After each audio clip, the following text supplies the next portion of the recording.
Hey guys, it's Jesse from Central Athlete, and today we are doing a series on how to grow. And the first topic we're going to talk about is the central nervous system.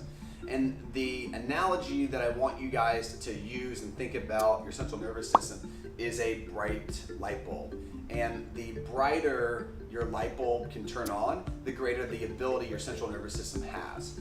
So that's going to be the first topic of how to grow into the central nervous system is the ability. And as you train more consistently and you've been doing it for longer periods of time, your capacity, if you're doing the right types of training, to turn that light bulb on brighter and brighter and brighter and brighter is going to correlate with you being deeper into your training. The second piece is going to be age. So the complete myelinization of the central nervous system takes place about 22 to 28 years old. So a great analogy is that if a 10-year-old does something that's quote unquote intense for them, they can probably recover in like 30 to 45 seconds, whereas it might take a 30-year-old advanced weightlifter maybe 5 to 8 minutes to fully recover from, say, a heavy 3-rep deadlift. So age is another one of those components that needs to be understood as well. The third one is going to be your central nervous system has to have the ability to break down. So this kind of correlates with ability.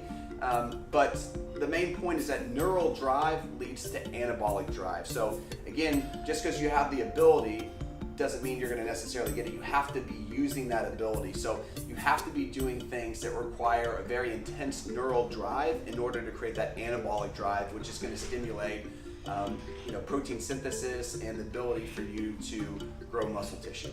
And the fourth piece is we need your body in a great state of recovery. So you need a good balance of sympathetic and parasympathetic drive. And so sympathetic is this fight or flight. We've all heard of this. Parasympathetic is more of this rest and digest. And so if we're in a very sympathetically driven state, my central nervous system is constantly working. Now that can be, I've got a toxic relationship at home, I hate my boss at work, and I don't get enough sleep. These are all components that can start to chip away at my ability to recover my central nervous system, mainly because I am primarily in the sympathetic state.